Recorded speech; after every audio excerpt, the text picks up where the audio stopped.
di sini motivasi sebagai suatu penggerak yang menjadi manusia mengubah sikap, minat ataupun kegiatan.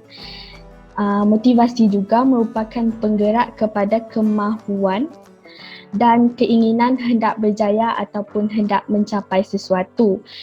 Di sini kita boleh cakap motivasi ataupun kita sebut sebagai penggerakan, iaitu dorongan tingkah laku organisma yang berterusan untuk menjalankan aktiviti yang dirangsangkan oleh sesuatu insentif. Okey, motivasi intrinsik, iaitu motivasi dalaman. Yang pertama, motivasi yang berpunca dari dalam diri, iaitu yang didorong oleh faktor kepuasan dan ingin tahu. Kadang-kadang motivasi ni boleh terdorong daripada sikap ingin tahu kita. Bila kita ada perasaan ingin tahu, so kita akan rasa motivate nak tahu benda tu. Kadang-kadang ada benda-benda yang macam curious. So kita akan rasa macam, oh aku nak tahu benda ni, aku nak tahu benda ni. So kita akan motivate untuk tahu dengan lebih lanjut lagi lah. Okey, yang kedua, dorongan dalaman ialah kesediaan seseorang itu melakukan sesuatu tugas kerana tugas itu sendiri yang menyebabkan merasa seronok dan puas hati.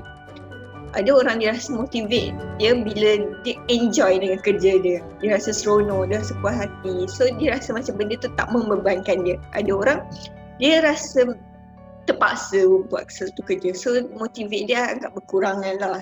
Benda tu macam jadi tak best bila dia buat sesuatu benda tu dengan terpaksa.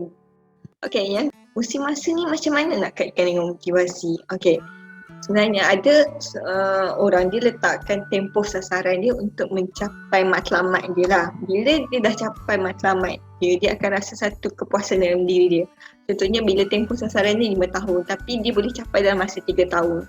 So dia akan rasa satu kepuasan. Tapi ada orang sebaliknya, bila dia letakkan tempoh masa contohnya 5 tahun tapi dalam masa 5 tahun tu dia masih lagi tak dapat capai dia punya sasaran. It's okay. Masa pula terbahagi kepada dua, iaitu jangka masa pendek dan jangka masa panjang.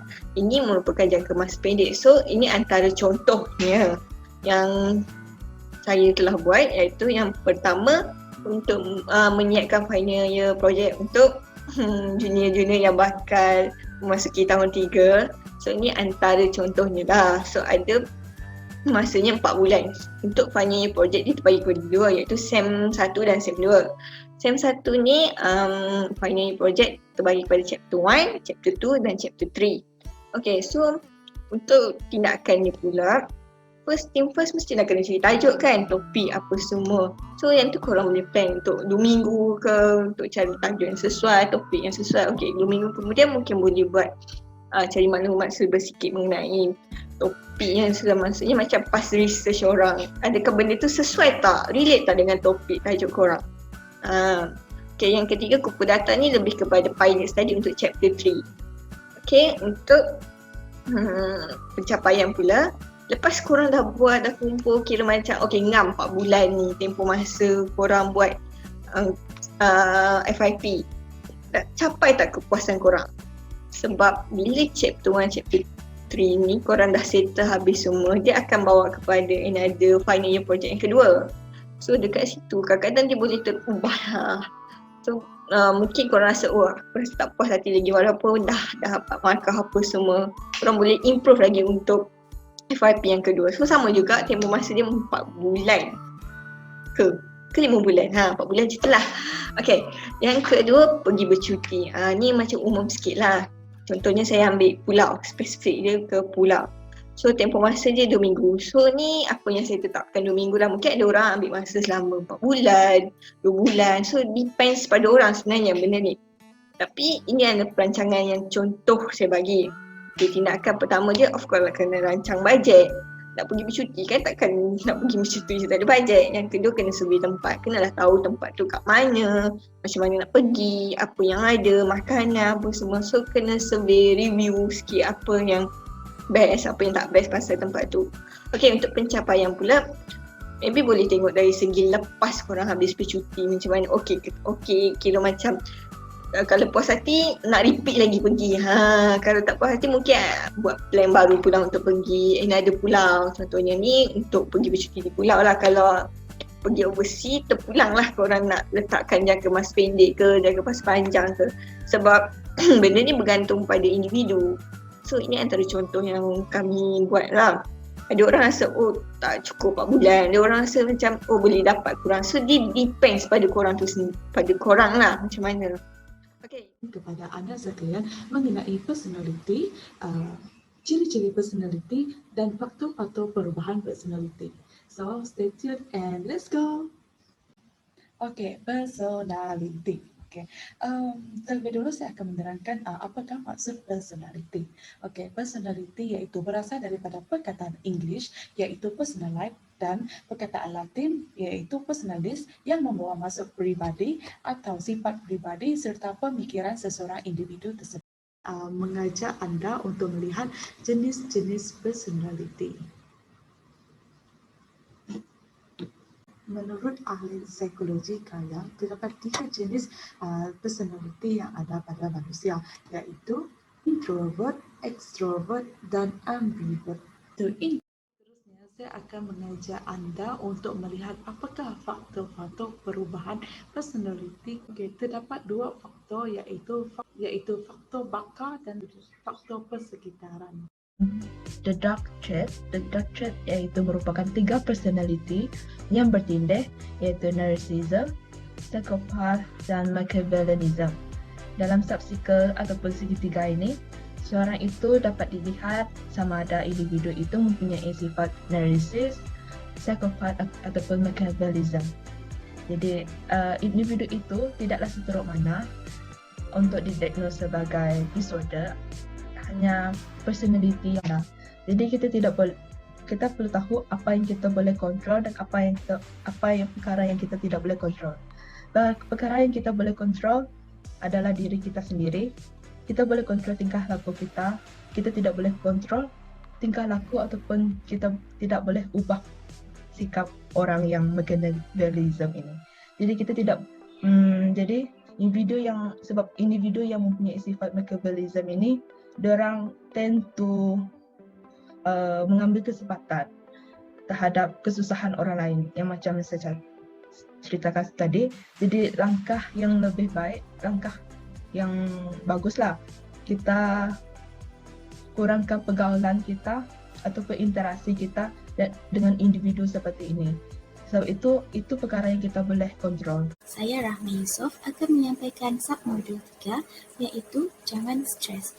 Tahukah anda terdapat 2 jenis stres bergantung kepada cara pandang seseorang iaitu eustress dan distress. Stres dan motivasi kerja ada kaitankah? Apa kaitan stres dan motivasi kerja?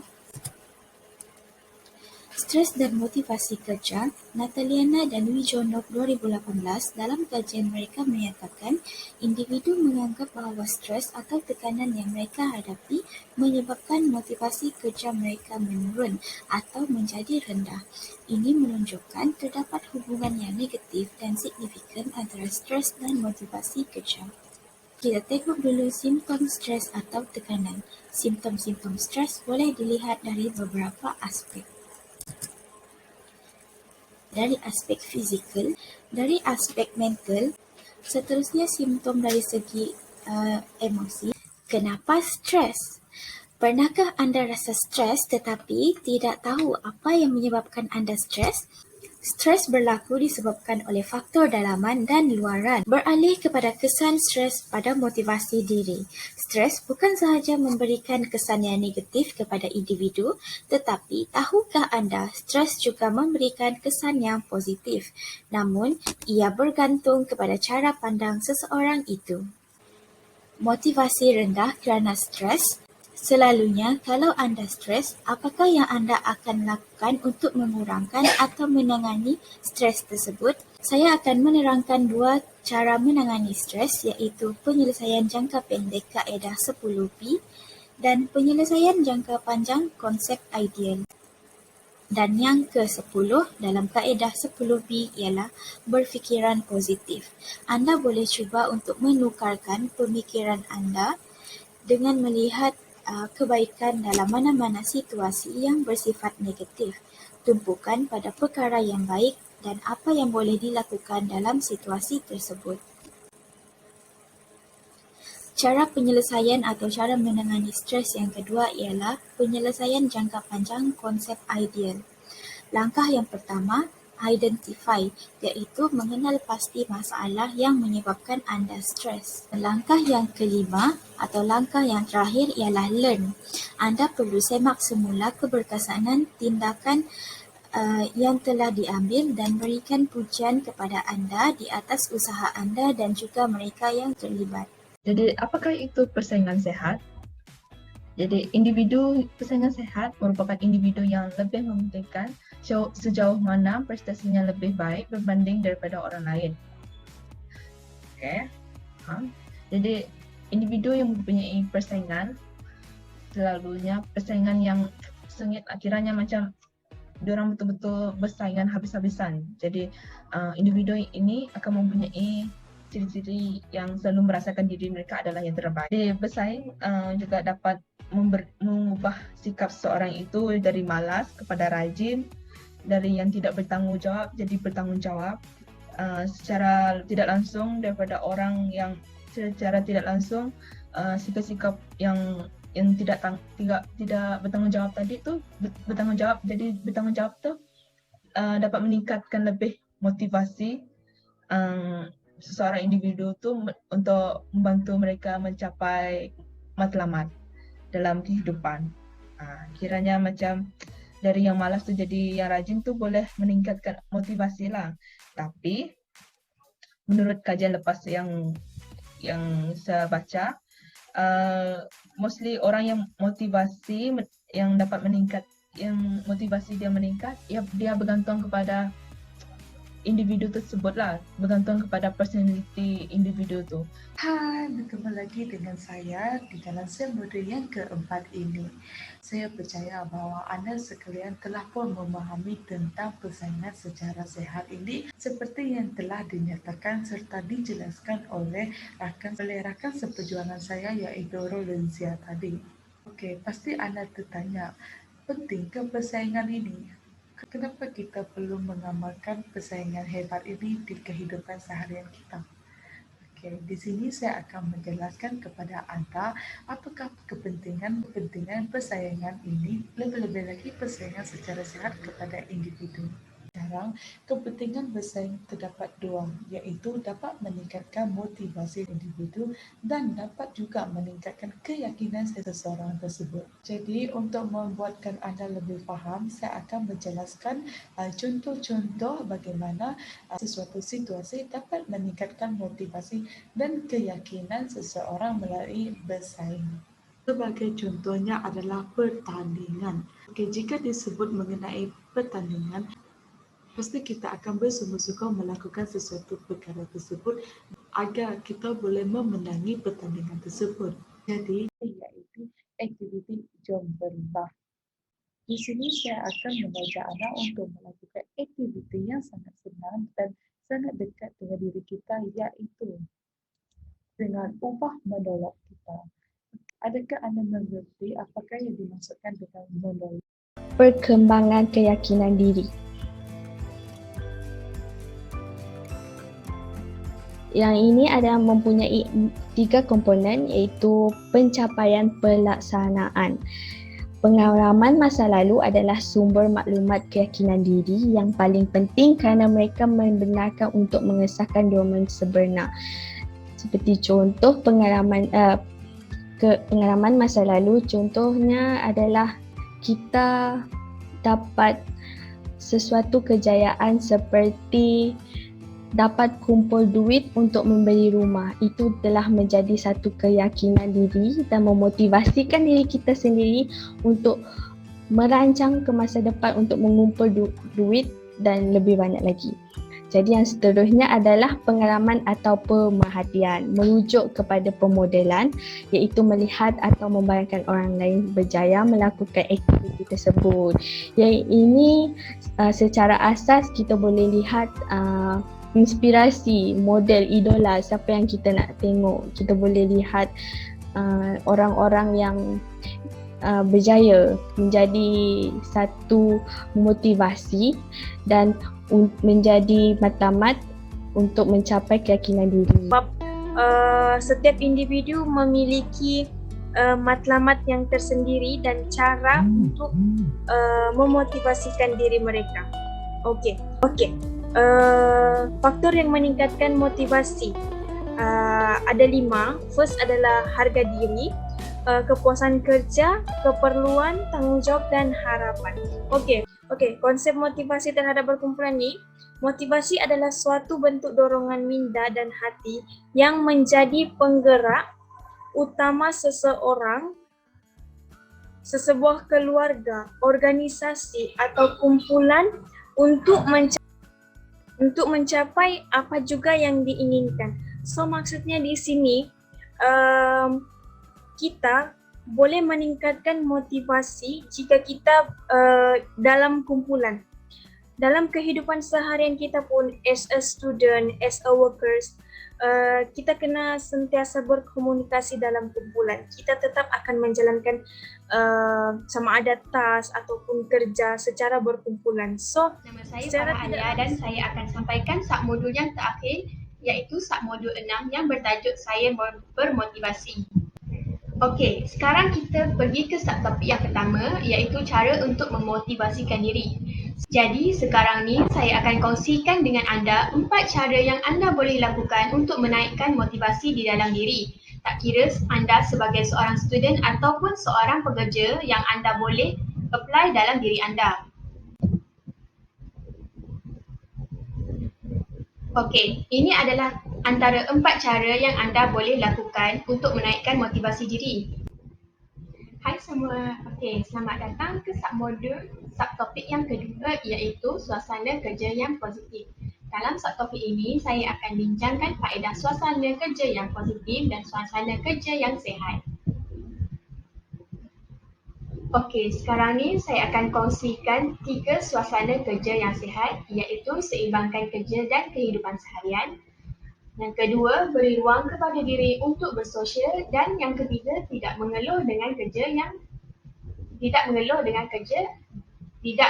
kerja dengan sengaja. Okey, hai semua, selamat datang ke subtopik yang terakhir, iaitu My Personal Check-in List. Okey, seterusnya saya akan beritahu apa itu Personal Check-in List atau dikenali sebagai Personal Check-in My Personal Motivator. Jadi, Personal Check-in My Personal Motivator ialah senarai semak yang menyebabkan anda bermotivasi untuk melakukan kerja itu. Okey, dalam check-in list ni terdapat 18 soalan dan anda perlu tandakan tik pada kotak A penyebab anda bermotivasi untuk melakukan kerja itu, dan berdasarkan kotak A, tandakan tik pada kotak B 3 perkara teratas yang menyebabkan anda bermotivasi untuk melakukan kerja itu. Jadi ini ialah contoh personal check-in list My Personal Motivator, dan memandangkan kita tak dapat jumpa secara face to face, so kita akan gunakan Google Form lah. Okey, ini adalah contoh cara menjawab My Personal Check-in di dalam Google Form. Jadi apakah yang anda dapat dari personal check-in ni tadi? Antara perkara yang anda dapat ialah mengetahui perkara yang memotivasikan anda untuk menjalankan satu tugasan, menjadi salah satu pembakar semangat mengubah pemikiran ke arah negatif.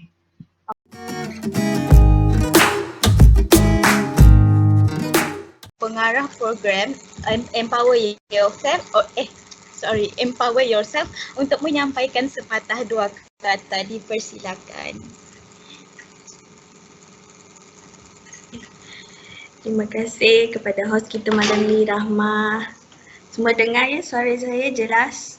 Dengar jelas. Okey. Assalamualaikum dan salam sejahtera dan salam minimasku kepada semua peserta program Empower Yourself.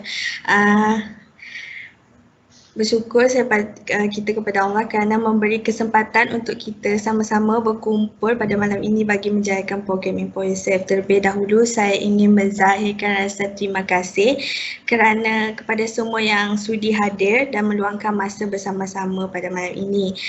Program ini tidak dapat direalisasikan jika tiada sokongan daripada anda semua. Terima kasih sekali lagi saya ucapkan. Dan seperti yang kita tahu, kita telah menghadapi wabak pandemik ini dah setahun lebih, nak masuk 2 tahun rasanya. Kemungkinan kita merasa stres, kita banyak mendapat kesan sampingan daripada mental, fizikal dan semangat kita.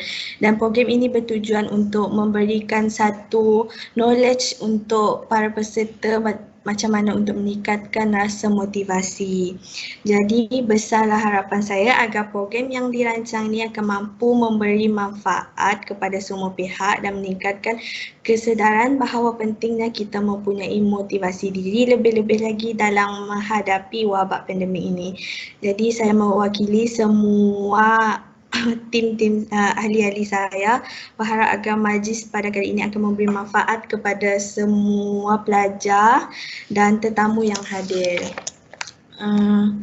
Akhir kata, saya juga ingin mengambil kesempatan sekali lagi untuk mengucapkan terima kasih kepada para peserta yang sudi hadir dan meluangkan masa untuk menghadiri program Empower Yourself.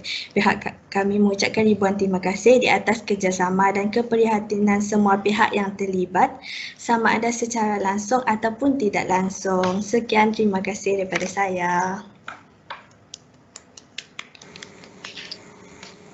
Okey, terima kasih pengarah program kita. Jadi kita teruskan program kita pada malam ni. Semua student ya. Farah asal dari Terengganu.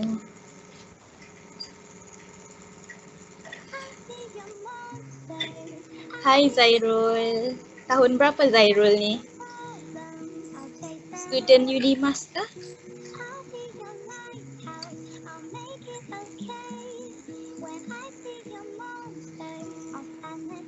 Adakah yang nak berkongsi umur? Hai Esther. Oh, Zairul tahun 2 counselling. Hai Ramida, student FSSK Unimas. Thank you support. Student fakulti lain pun masuk. Hai Valerie. Umur 21 tahun, asal Kapit kan? Okey, tak apa. Saya Gwenita, pelajar tahun 4 yang sekarang ni tengah internship dekat PPD. Saya nak tanya yang submodul 1 kalau tak silap saya yang mengenai intrinsic behavior dengan extrinsic behavior. Motivation. Okay, thank you Gwen. Versi untuk submodul 1 boleh tolong jawab? Boleh ulang soalan sebab suara tadi sekat, tak dengar. Terima kasih untuk soalan itu. Okey, untuk intriksi ni, motivasi intriksi ni bermaksud motivasi dalaman, dari segi dalaman. Dengarkah suara? Putus-putus. Oh. Dengarkah suara? Dengar, okey. Untuk soalan berkaitan dengan intriksi dan ekstrinsi. Okey, intriksi ni untuk dalaman, maksudnya motivasi dari diri kita sendiri. Kira macam kalau kita nak sesuatu benda tu mestilah kita bermula dari dalam kan. Contohnya macam untuk result ke, kalau kita nak dekan mestilah kita macam push juga diri sendiri. Untuk ekstrinsi ni luaran, maksudnya kadang-kadang kita perlukan orang keliling kita untuk push kita, ataupun kita boleh dapatkan inspiration daripada orang. Bila kita tengok seseorang tu berjaya, kita pun ada rasa nak berjaya. Itu maksud intriksi dan ekstrinsi. Menjawab soalan ke?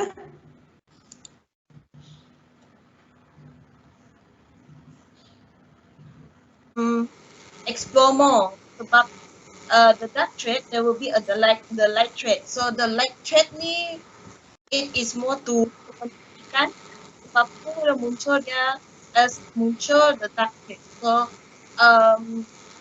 explanation yang saudari siapa tadi? Saudari Rollins ya.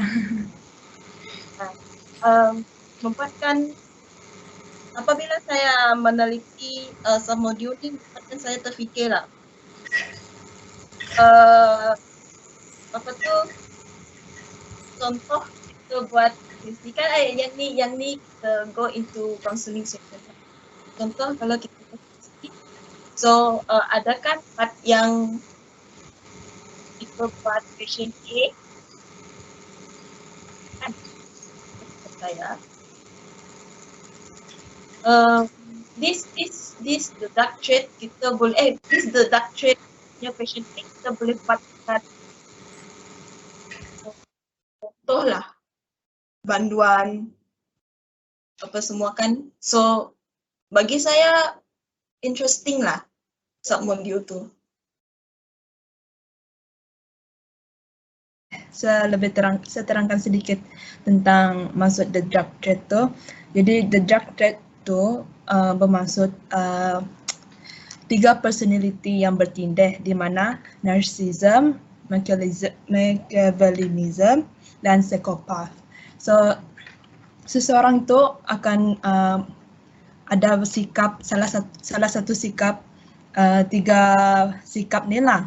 Jadi maybe seseorang tu akan mempunyai sikap psikopat ataupun Machiavellianism ataupun narcissism, ataupun seorang tu pun akan bukan menghidapi lah, mempunyai sikap yang bertindih atau sama ada psikopat ataupun sama ada psikopat dan Machiavellianism ataupun narcissism ataupun psikopat.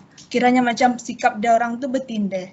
So dia tidaklah dikira macam tidak seteruk mana yang boleh dikatakan disorder. Cuma sikap dia tu macam lebih kepada narcissism ataupun tiga itulah. Macam tu. Itu yang dipanggil sebagai the dark thread. Situ. Oh ya, satu lagi the dark thread ni kan dia jawab dengan cepat dan pantas supaya markah kamu dapat lebih tinggi. Jawab.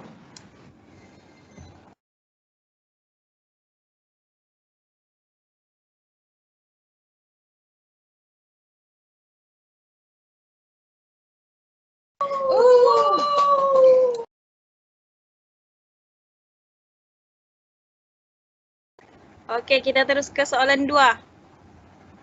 True or false? True or false? Yang mana satu, guys? Ana jawapan ni. Okey, ada 3 orang salah. Cuba lagi. Okey, kita ada Dina. First, 1929 markah. Yang lain tu kejar-kejaran. Masih sempat lagi nih guys, masih sempat lagi nih. Jangan risau.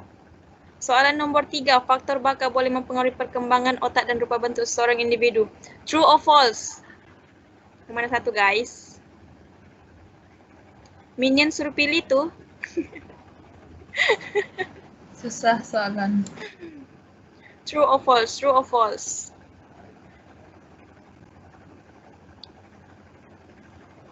Okey, 8 orang betul, 4 orang salah. Kita ada Sia melonjak ke atas. Okey.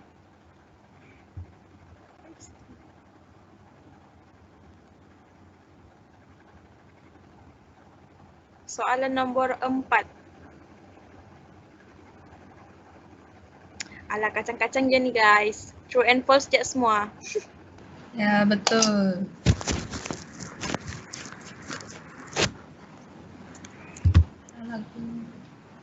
Wow, hanya satu orang yang salah ya. Hello, hi. Okey, siapa lagi belum buka kamera? Ya, boleh buka kamera.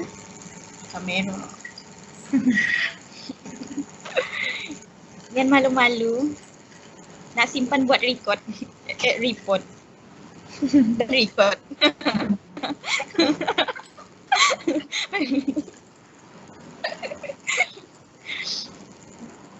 Okey, ada lagi kah yang mau buka kamera? Jomlah sama-sama ambil kenangan. Jomlah kita mengabadikan kenangan ini.